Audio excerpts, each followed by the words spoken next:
Should we take refugees from Sudan?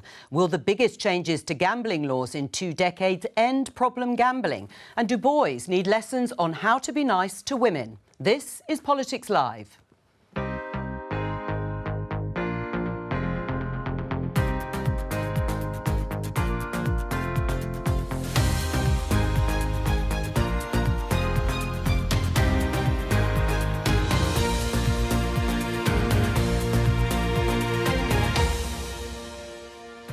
Joining me, the Conservative Party's Deputy Chairman, Nikki Aitken, Labour's Rushanara Ali, Christine Jardine from the Liberal Democrats and Alex Phillips from Reform UK. Today, the government's just announced the biggest changes to gambling laws in nearly 2 decades. Gambling problems in adults have always been measured in terms of money lost. But you can't put a cost on the loss of dignity, the loss of identity, and in some cases, the loss of life. But will it be enough for campaigners who say things have to change? Free bets, VIP schemes, 20 emails and texts every day. It's like someone's stalking you, and that is what we really want to stop. Also today. You get to 26 and you think you should be at a stage in your life where you can stand on your own 2 feet completely. The reality is I never needed to rely on more people than at this point.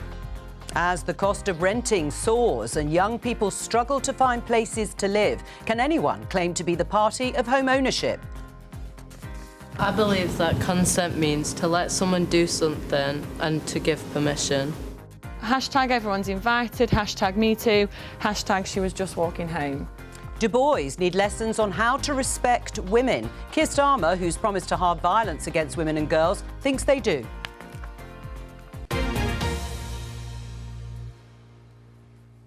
In the last few minutes, we've had some important breaking news, and that is that the government has won its High Court legal challenge on the Royal College of Nursing strike scheduled for this weekend. Let me just show you this in The Guardian. Nurses to cut short strike as court rules second day of action unlawful. The ruling prompts the RCN leader, Pat Cullen, to condemn government for taking its own nurses to court. Should the government have taken the nurses to court? Look, we want to bring this strike to an end. Patients are suffering. We know that hundreds of thousands of operations have been cancelled over recent months, and I think it was a shame that the last vote, the RCN leadership recommended the deal that the government offered. 60% of membership only voted, so 40% didn't. Membership didn't vote. So, we need to see an end to this, Jo. And was that the right approach, taking them to court, even though the government's won? Well, I think, if a strike is unlawful, we were right to and the court, the court is independent, and the court has made their judgment. But I think for everybody's benefit, we need to get nurses back to work and ensure that our patients get the service they deserve and need. Well, let's listen to the reaction from Pat Cullen from the RCN. This is the darkest day in this dispute so far. Any government that would drag their nursing staff through the courts, they've won their legal battle today, but what this has led to is they've lost nursing and they've lost the public. They've taken the most trusted profession through the courts by the least trusted people. And what a day for nursing, what a day for patients, and what an indictment on this government. I mean, that's Pat Cullen there, obviously very unhappy about being taken to court in the first place. But the ruling is that they didn't have the authority, the union, to call a walkout stretching through to May the 2nd. So it's been cut short. It will end at midnight on Monday, the 1st of May. Presumably you welcome that. That will be one fewer strike day. Well, look, we need to remember what NHS nurses and carers did during the pandemic. They sacrificed their lives. We lost NHS personnel. They were in the front line risking their lives to protect us. So you back and the government clapped for carers. And what we've seen is a failure to deal with the issues at hand and a failure to negotiate early on to make sure that it didn't come to this. Sure. And that just but highlights who's right in this case? Should the government have brought this case? It has been found to be the government illegal. shouldn't have ever got to a point where it had to take nurses to court. But having done so, it's was an it the right indictment. decision? But look, the court has made its decision. We've got to respect that. But the fact is, this is another failure of this government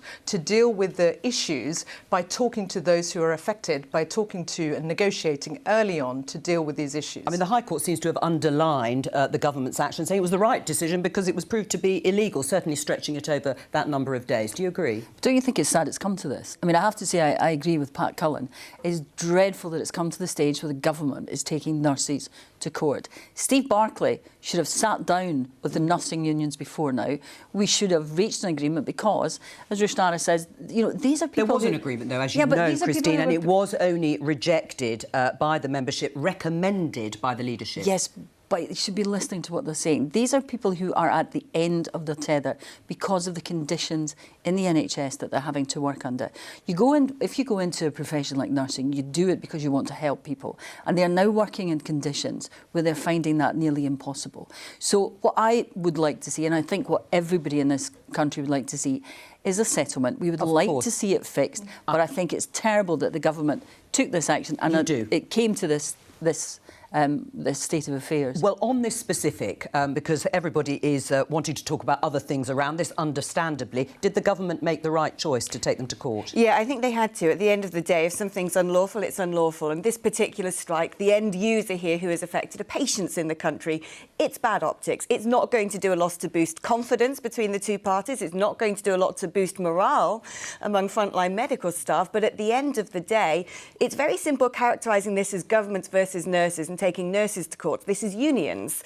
And if you allow unions to push the boundaries, especially in critical sectors like this, where the people who lose out at the end result are the general public. But do you think the government should improve its pay offer? Well, look, I'm not in there. I'm not looking at how that's going to impact on inflation, the exchequer funding to the NHS, so I actually wouldn't want to make a comment on that. I would trust the government do keep an open door for negotiations, and I also trust pragmatism from the side of the unions as well. Should they improve that pay offer? Well, the RCN leadership recommended. Yes, I know that, but it was rejected by the membership. And Unison, the largest union in the NHS, recommended it and accepted it. So it is a decent offer. And at the end of the day, Jo, we have got to get inflation down. We've got to grow the economy. We've got to reduce our debt. We've got to cut our waiting lists and obviously stop the boat. But actually, that is the Prime Minister's priority. The latest, I should say, economic analysis has said that actually the growth in the economy is being harmed by the number of strike days that are being lost. There is a balance, isn't there? Yeah, and that's why the unions have got to understand that if we want to increase the public sector pay, we need to grow our economy, we need to bring inflation down, and that is part of the priority. All right. Let's talk about Sudan, because the evacuation of British nationals from the country is continuing, with hundreds of the 4,000 or so British nationals who are thought to be there having been flown to Cyprus. But already it has led to families, some of them being separated. We're going to hear from Azza Hafiz Abbas. She's speaking from Khartoum. She and her children are being offered evacuation as British citizens, but not her husband. Let's have a listen. Everybody's telling me, like, this is exciting news, go, you know, you're being safe. But for me, it's a family breakup situation because, and I don't know if I'm going to see him again, if the kids are going to see their father again. And it's very, very hard. Now, the ceasefire, the 72-hour ceasefire, which has held to a great extent up until now, ends later on this evening. But already we can see the damage that has been done prior to that to the capital city of Khartoum. It's in flames. The two military factions there have been fighting for control of the country, and no doubt that will restart, sadly, when the ceasefire ends. It could lead to a pretty significant refugee problem as people try to flee the country beyond British citizens who are being evacuated from the country. So my question to you, first of all, Nikki, is should there be a safe and legal route out of those hostilities in Sudan for people to claim asylum in the UK? Well, obviously, hearing Azza's story there. It's heartbreaking, and, you know, I can't imagine what she's going through. But we are in the middle of a civil war. The government's first priority has got to get their British nationals out, which we are doing. And as the Foreign Secretary has said, we will be looking at how we can help more people. But we've got to get our people out. And I think we must pay respect and tribute to the FCDO officials and the military who have worked night and day over the last few days to ensure that we can get our British nationals out. There are issues with, I understand, British nationals' families trying to get to the airstrip as well, but being stopped by Sudanese army because they haven't got the right documents. Do you think perhaps the evacuation should have started earlier, as has been criticism of the government trying to organise this? Other EU countries did seem to manage to get their nationals out before. Jo, this is a war. We're in the middle of in Sudan, and therefore we were right, I think, to wait for a ceasefire and know that the British government were very much involved in those negotiations with the UN, with the Sudanese factions, and therefore we've got a responsibility to ensure that we're not...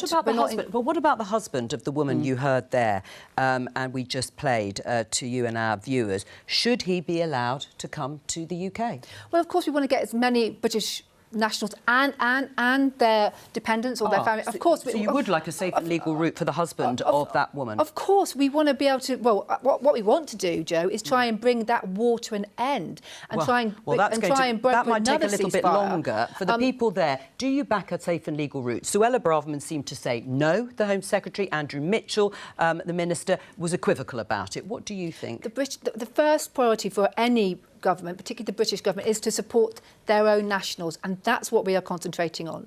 Alex? Look, in the case where if someone's got dependents and they've got familial ties to this country and they're genuine refugees and they can be provided accommodation by relatives, absolutely. That's a heartbreaking story, utterly devastating. But when it comes to looking at the refugee situation in a broader picture, I think what we need to be doing is working regionally with the neighbouring countries of Sudan. Now, I've spent a lot of my adult career living and working in Africa, and so seeing scenes like that, it really upsets me. But I also know the competencies of countries such as Kenya, where we have a big military base, of Rwanda, where we already have accommodation that is sitting there vacant and not being used. I think the British government need to get on the phone to people like Paul Kagame, to people like William Ruto in Kenya, and be working, giving expertise, logistical help, food, medicine, financial aid, and do it regionally. What about that, Christine? Well, your question was, should we have safe legal routes? And the answer, I think, should be yes. For Sudan? For Sudan. I think, because if we don't, what we're doing is we're saving up a problem for 6 months to a year to now. We'll see more boats arriving, organised by smuggling gangs and drugs gangs arriving on the British coast, and people saying, why is this happening? And it will be happening because we haven't taken the action now to set up safe legal routes. Now, you know, you're right, in a situation like this, most of the refugees, and we know that there will be a lot of refugees from Sudan, will want to stay in the countries round about. But if you're going to be separating families and bringing some of them here, then you are creating the situation where you're going to have more people looking to rejoin their families, and you're going to get more boats arriving on the southeast coast of England, people complaining about it, whereas if you set up safe legal routes now, you prevent the problem happening. What would Labour do? Look, the first thing we've got to do is extend the time period for the ceasefire, because there will be hundreds of thousands of people left behind, British nationals, as well as their relatives. That's the immediate priority that the government's got to do with international partners, and they're working. I believe they are working on that. That's the immediate priority. The second thing is we need to support the region. Yes. There are tens of thousands of people in refugee camps already, and they're going to be in refugee camps. If we don't, and the UK is at the moment spending $6 million a day of the ODA budget, the Development Assistance budget, on housing people in hotels. What we do need to do is make sure there's proper support so that those neighbouring countries who will be hosting thousands of people are there to hold them, keep them there and support them there, because that's where the largest. So you would do some of the things that Alex suggested that in the region. You've got to do that. But the third thing is we do need to, and we've made it very clear that if you don't have safe routes for people to join their family, or in that case, that heartbreaking case where the government, there are mixed messages actually on this. The government, some people have said that they should be able to come with their family members. If you don't do that, then you've got a very inhumane situation. So we've got to tackle this issue on every front. But I think the most important priority is to provide the support in the region in terms of the large-scale numbers, because not many people will be able to get here, even if you ensured there was a safe route. Of course, we should make sure that is available. We've seen the mistakes we made in Afghanistan. Yeah, absolutely. And we shouldn't repeat them. And yet we've seen how well we did in the Ukraine.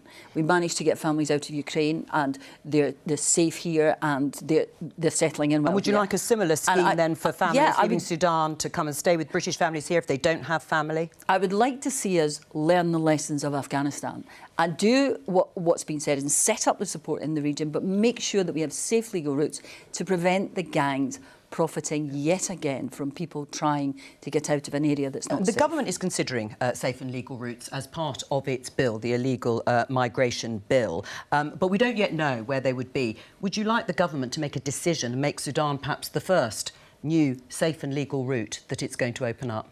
Well, I think the Foreign Secretary has already said that we will be considering all different types of routes. Look, Sudan is one area of the world where there is a war. It's just sort of burst into crisis. And we have got several hundred British nationals out very quickly, as have other countries. But the biggest thing we can do to help Sudan is to bring the civil war to an end as soon as possible. And in the first instance, secure an extension to the ceasefire. All right, we're going to talk about the gambling white paper. You heard there in the headlines from the Culture Secretary, Lucy Fraser. The headline here in The Times, gambling white paper will shut trapdoor to despair, says the Minister. Senior Tories criticise reforms over what they call cop-out consultations, because it is a white paper and some of these things haven't yet been specified. Let's listen to a little bit more of the Culture Secretary. We are going to force companies to step up their checks on when losses are likely to be unaffordable or harmful for punters. Companies already have to intervene when they know a customer is spending vast sums. But this change will better protect those least able to afford even small losses. And on top of the checks, we plan to bring in online slot games more in line with bricks and mortars equivalents, with a stake limit on online slots of between £2 and £15. Do you welcome this, Rishanara? Well, we need to modernise the gambling legislation because technology has rapidly changed the way in which companies advertise, particularly to young people, and they basically get them into the habit of learning to gamble. So they end up learning behaviours that then end up causing gambling addiction. So from an early age, we need to do that. We need to have better regulation of online platforms. We need, actually, the financial services can play an important role in terms of looking at how you put restrictions in and what's being spent. And we need to ensure that the gambling industry isn't marking its own homework in terms of what the affordability tests, for instance, need to be. Right. I mean, there's a lot of consultation. What have we got to consult about? What's left? Well, look, what I'd say is, having been the licensing chairman for Westminster, the largest licensing authority in the country, I remember the Gambling Act 2005. It predates the iPhone from 2007. So, we've got to ensure that we catch up with technology. And online gambling has exploded over the last 20 or so years. So we have to make sure it's safe. We have to make sure that those people who do enjoy gambling, but can, don't have excessive issues about it, can enjoy it.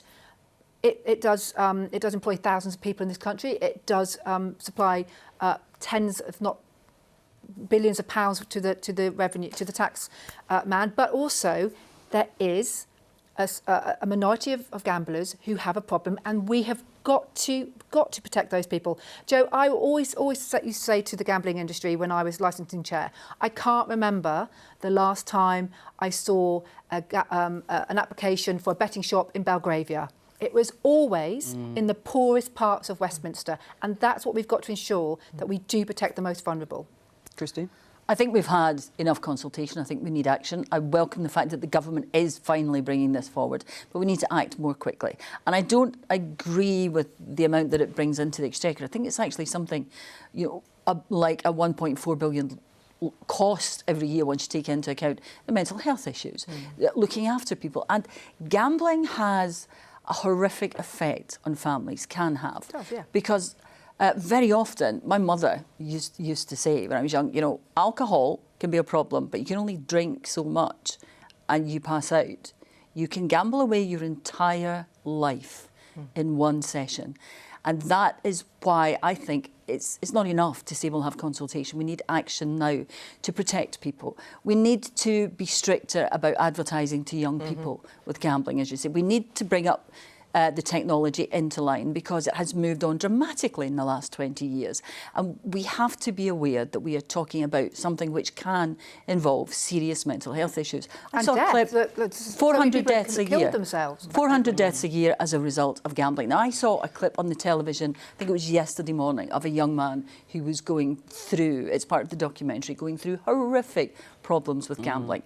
And he knew that he had a problem, but he didn't know how to solve it. And he had just gambled away his entire month's salary that day. And it's a massive problem, and consultation is not going to fix it. We need action now. We need the government to act. Why do you think there has been reluctance to grip this issue, which is what it looks like, because we're still in this, to some extent, consultation We period? should ask Ian Duncan-Smith. He's essentially accused his own party of going out for nice lunches with the industry. But look, I think the problem is here, and everybody has raised it, which is the advancement in technology. What gambling does is it creates a dopamine surge in the brain with the risk-reward balance.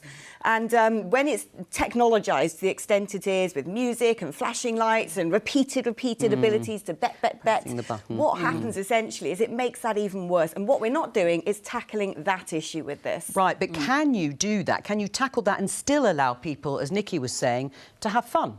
To place a bet on the Grand National. You can. Look, there is a balance. You can definitely do that, because what we need to look at is the technology. And it's interesting the government said give 1% of your profits into, you know, to look into gambling research and the impacts of gambling. We know what they are.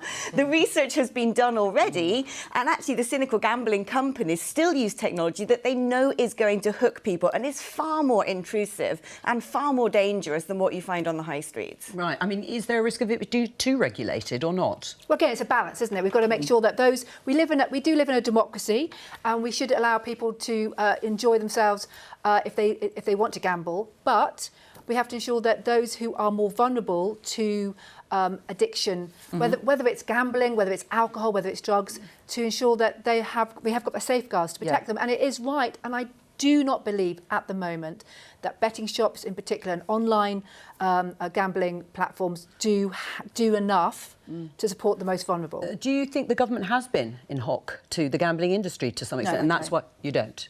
No. I mean, Ian Duncan-Smith has made quite strong criticisms that really there's frustration within your own party that we're still at this stage. I mean, what do you think is the hold-up? I don't know. Well, we've had several Secretaries of State in the Culture Department over recent years. That won't have helped. But now we have, you know, Lucy Fraser, the current Secretary of State, is determined. I saw her this morning. She's determined to get this white paper through and then table a bill, or whatever we need to do. And, you know, the government has now got a clear strategy, Jo, to ensure there is a balance. We protect the most vulnerable and we allow those who don't have an issue to enjoy gambling in whatever form we want to do. That will have Labour support. Well, we'll see what the proposals are. It may be that the government won't go far enough. The areas where we really need urgent action is around online platforms taking responsibility. We've seen after much lobbying, the government has done that with financial products. Fraudulent online platforms can advertise fraudulent financial products, for instance. The government is now responding to that.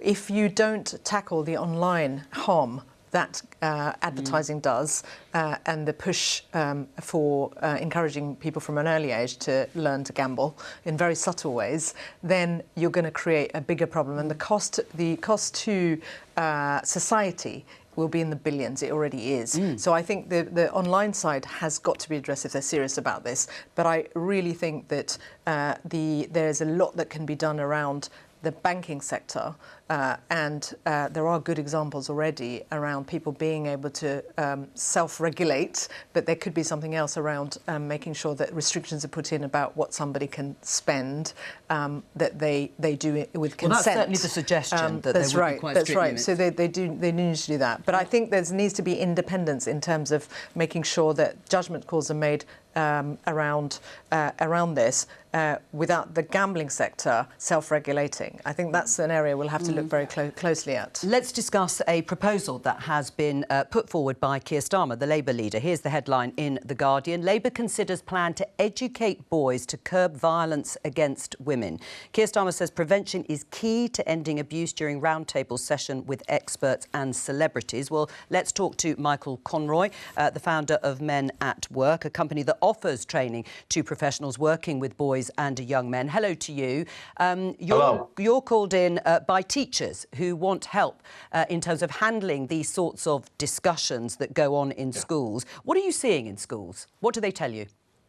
Well, first off, I worked every day in high schools for 16 years until 2 years ago when I went self-employed and set up Men at Work. So I'm very familiar with schools. It's not just what they tell me, it's what I've seen every day myself. My partner's the head of year in a in a local high school. Most of my family are teachers or have been teachers. So, and every day when I train teachers, what they're telling me is that the impacts of the negative messages which are available freely and abundantly online, for example, we're talking about pornography, we're talking about influencers like Andrew Tate, but his many antecedents and all the others in that ecosystem, the impact on teenage boys is palpable.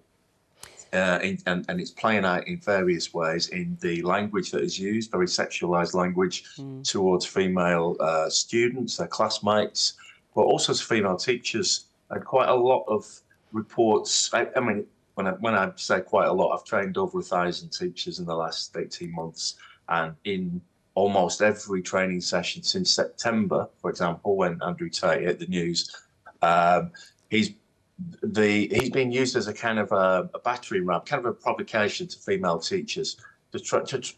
I think they call them microaggressions, whether people agree with that phrase or not. But we're talking about trying to test the boundaries of the patience and the tolerance of female teachers. And that is something that's reported every time we do the training, every day. And what do they want you to do? And what are you doing to try and address this? What they want, yeah, for sure. What they want to do is to be able to do the job themselves. I think there's a real willingness to have frank, ongoing conversations with boys and young men about to support them in being safe for themselves as boys and young men, emotionally, psychologically, physically safe, and how that they have a role in making life safe also for women and girls. So it is about misogyny, but it's also about male mental health and well-being. It's about bullying, and it's about seeing all these things in the round as connected phenomena rather than breaking it down into silos. Well, Michael, they just want the confidence to do it themselves. Stay with us because we're going to discuss it with our other guests. Is this the idea that Keir Starmer is trying to tackle, as outlined by Michael Conroy? It's a recognition that society has changed, and it's linked to the earlier discussion about the way in which technology is totally overriding the influence that teachers and parents can have, families can have on young people. And we need to make sure that families and schools are armed with the support and backup so that they can ensure that young people grow up as being responsible, respectful citizens to each other. And we've seen the rise in violence against women. What is Labour actually suggesting here? Because this is going on, this work. We know we have, I can never get the acronym quite right, PHSCE lessons in school where we talk about all these sorts of things. Is Labour talking about boys having separate lessons if they're in a mixed school environment? Would this be a permanent part of the curriculum? Well, sex and relationship education is one area where you can ensure that within that there's a clear agenda around respect between men and women, and supporting young people to explore those issues and ensure that within the education system this is integral. The second thing is there's a wider issue, as we've seen, because in society around violence against women, because if it's normalised and if it's not tackled early on that these are unacceptable behaviours, then that transmits across society. And we've seen in terms of safety, women's safety issues, there's a much more aggressive set of attacks on girls. Misogyny is a huge issue. Yeah. And of course, alongside education, we need agree with that. legal action as well. About what's being proposed specifically here. I mean, it's about making sure the education system is properly supported and ensuring. I mean, we introduced in the last Labour government citizenship education. The current government scrapped it. But actually, these are very important areas where the education system can play a much stronger role, along with, of course, stricter regulation online to make sure influencers don't get away with essentially inciting violence against women. All right, well, let's stick with the Labour proposal. What do you think? Well, I thought it was a bit rich coming from the Labour Party when their own male MPs, a good example, Lloyd Russell-Moyle, who acted quite intimidating to Rosie Duffield and Miriam Cates in the chamber recently. And when I wrote to Annalise Dodds, the chairman of the Labour Party, requesting a meeting to discuss how we ensure that MPs are treated with respect in the chamber. I'm still waiting for her to come back with a date. And also the Labour leader, Keir Starmer, saying that 99% of women are women. As far as I'm concerned, Jo, being a woman, 100% of women are women. So I think the Labour Party have got to get their ideas about women straight before they start dictating about how we educate our children. Well, as the mum of a teenage boy and a teenage girl, I am bringing them up to be feminists. And I think it's really important that we ensure that children, boys and girls, understand what respect is, what consent is, and what a responsible relationship is all about. Well, Rishanard, do you want to answer the points directed at Keir Starmer? Well, look, the issue at hand is what we're seeing is rape charges just over 1.5%. It's 1.6% of rapists who get charged under this government. They've been in power for nearly 14 years.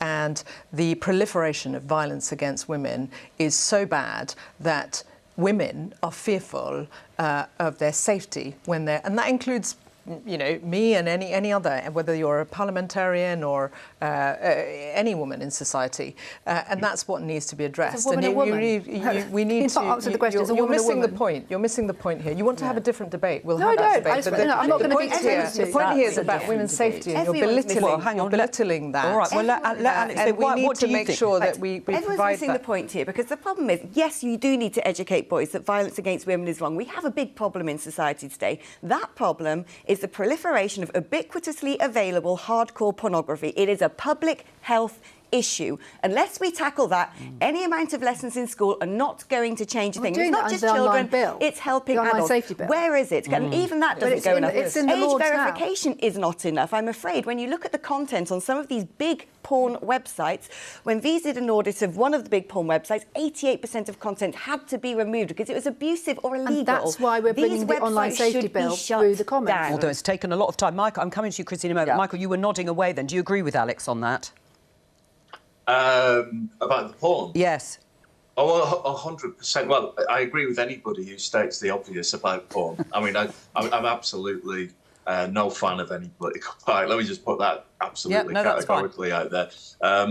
Anybody who sees the blindingly obvious that our generation of kids now has been taught about sex through porn, I would agree with them if just like we all agree what time it is now in England. You know, it's an obvious thing. Anybody who denies the influence of porn, I think, is dangerous. Yeah. Because the teachers in the training that I do, every session I say, are the young people you work with, and some of them work particularly with boys, some don't, some work in mixed-sex schools, of course, are the young people you work with, are they impacted by porn?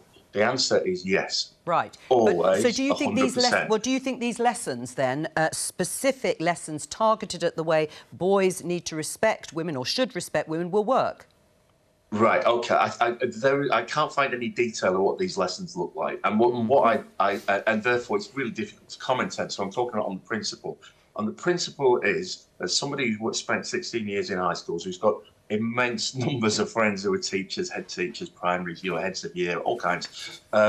We don't want to see an outflow of school funds. Crikey, there's teachers. I'm in full solidarity with teachers, by the way. I'm on strike today. My partner was on the picket line this morning. Okay. And, applause to her and her but colleagues. Let's stick with this. We don't want to see a large amount of money going out to external providers, peripatetic providers who come in and talk in a set piece. And often providers, who are they exactly? The best people to deal with really difficult ongoing subjects with our boys and young men are the people who work with them on a routine basis, who know them, they know their family, they know their friends and their context. All right. So what I don't want to see is a mushrooming of an industry of people with no contact and no trust and no familiarity. Right. Well, would the Liberal Democrats back the idea of lessons specifically designed for boys and young men in terms of how they treat women? Well, I'm very interested in the fact that the Labour Party has come forward with this. And while I agree completely that, yes, pornography is a problem, that's not the solution. The solution is to change young people's attitudes, to help influence them to have a much more positive attitude to one another. And that way we begin to break down this cycle of violence and aggression towards women. When I was a young woman, I worried about walking home at night. And my mother worried about me. My daughter now is in her 20s and I worry about her. It should have changed and it hasn't. But it's not simply boys that we have to influence more positively. Girls as well have to be involved in it. Young people generally have to be involved. And we need to find better role models for them want to emulate than Andrew Tate. We need to want them to be more like David Beckham and Marcus Rashford. We need And you think politicians should be the ones leading the way? No, I think parents should be the ones leading the way, but they need help from the schools. And the fact that the Labour Party is promising to do this, I think we should look at very carefully and see if it can work. Michael, I'm going to say goodbye to you, but a final word from you, Alex, before we move on. I'm afraid, look, I totally agree there need to be lessons and people need to be taught to respect one another, but it won't work. You've got to tackle the root cause of the problem. And the porn that's around today, ubiquitously available, both to children and to adults, is deeply, deeply harmful. How did we come to this? How did we get to the stage where little children are watching men hitting women, strangling women, simulating really bestial, horrible things upon women? When I was growing up, porn was on magazines, top shelves of newsagents, still pictures. You had to be over 18 to get hold of it. Now it's everywhere. It's on children's phones and it is damaging society. It's changing popular culture, and unless you tackle the root cause, nothing else is going to make a difference. As I say, thank you very much to Michael Conroy. I'm sure we'll come back to this idea from Labour. We're going to talk about housing. It's certainly always been a big issue. It will be at the local elections and it'll be a battleground, no doubt, at the next general election. BBC 3 has a new documentary series starting tonight. It's called Evicted, following people who have been evicted from their homes. Let's have a look at a clip. It's an estate agent who's on his way to oversee an eviction. I don't think it's anything personal against Dawn, the tenants. The landlord's after a higher amount of rent to go in line with his monthly mortgage payments, which his fixed period has ended, so his mortgage has shot up, the monthly payments. So therefore, he's in a position where he really has no choice but to evict Dawn. Is that a common thing? You're hearing that a lot at the moment. Oh, it's happening. This is happening up and down the country, so it's nothing new, and it's only going to get worse. Let's talk to Jed, who features in the first episode and who was evicted from a rental property late last year. Hello to you, Jed. Briefly, tell us what happened to you. Hi, thank you for having me on the show. So in August last year, I moved into a property with two other people. One of the people in that property offered me into the flat and we signed a change of sharer form. From there, I thought everything was going smoothly. I'd signed everything that I'd done in the referencing and we moved forward to that. It got into late September, however, things started to kind of go wrong. We received a Section 21, which was a big surprise to all of us. However, on the Section 21, it had the one boy that had been in the property for several years and the two previous tenants, not myself and another girl called Georgina. We then contacted the letting agency. However, they said it might be a mistake or there might be some error. We then later found out, now going into October, oh no, this is when you are actually being evicted.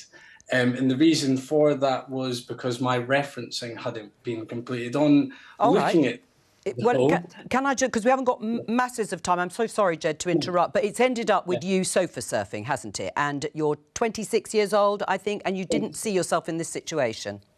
No, 26 years old. I, at that period, was working 7 days a week just to kind of scrape a living. And it was the worst. I mean, you've got you've got to rely on everyone around you, and at that age, you feel like you should be standing on your own 2 feet. Well, and as you're saying, you've had a job, you've got a job, so people might think you would be able to manage to rent. What would you like politicians to do? You've got them from the three parties here. What would you say is key?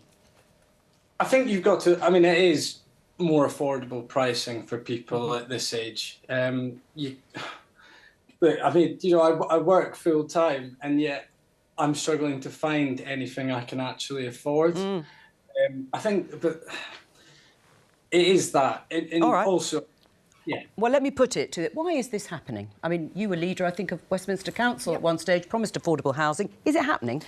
Well, it is in Westminster because I started the largest council affordable housing, yes. something that Jed could afford. Well, Jo, very good point, because when I was leader, I ensured that we changed the policy so that 60% of new homes in Westminster were affordable for key workers and 40% for social housing.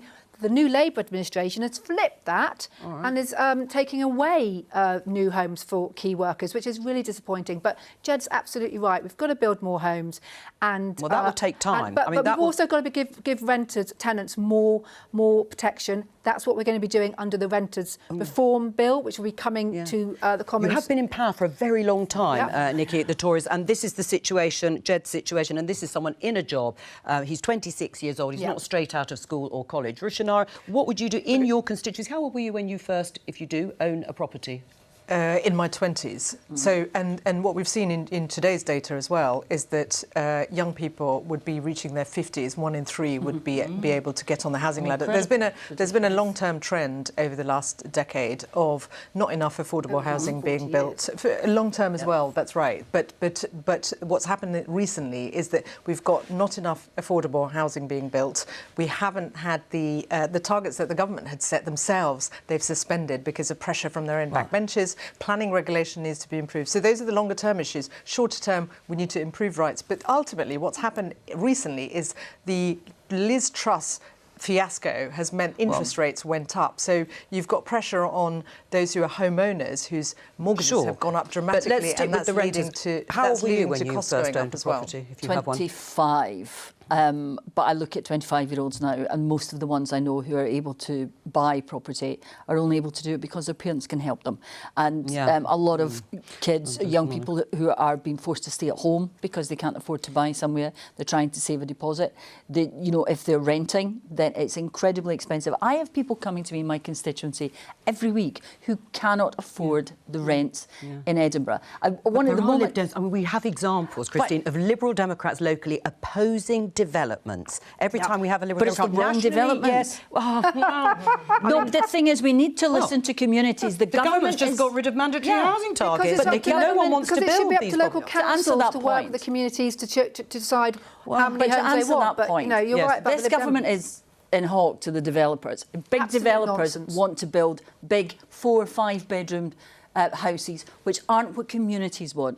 Communities want houses that people can afford, that young people can move into, so they can stay in the community where they grew up, close to their family, they can get a job, or they've got a job there and can stay in them. Why are failing to do that? My council is run by the Labour Party, but we are pushing for more and more housing. Lib Dem councils are failing. I'm going to come to Jed just briefly in a minute because we haven't got much time. But Alex, is there anything here that is going to answer the big question? Should rents be frozen? So I'm 40 this year, and I'm not on the housing ladder, OK? And I'm nowhere near it. Affordable to whom in Westminster? I mean, affordable to teachers, whom? And the big problem, the big problem we're having, if it's affordable to them, it should be affordable to me. And I look at house prices, and it's not. But the Labour Party we've only got a minute left. But the big problem we have, and it's not just in London, it's in cities and indeed towns around the UK, is before a property is even built, before a developer's even put down bricks and mortar, it's sold off to foreigners, to foreign investors. All right. It's mad. Right. Jed, just very briefly, anything here that you've heard so far reassure you? My concern is, you're right, about how on earth are we ever meant to get on the property ladder? Is there not a way that we can set it back a bit? And it's a lower deposit rate for someone to actually get on it. Because we're looking at people on mortgages. I know mortgage rates are going up, But some of the rental prices in certainly in city centres are just as high as mortgages. Well, Jed, good luck. We'll have to leave it there. Ben Wright will be back tomorrow with Politics UK, and I will be back on Tuesday. I'd forgotten the bank holiday on Monday. See you then. Bye-bye.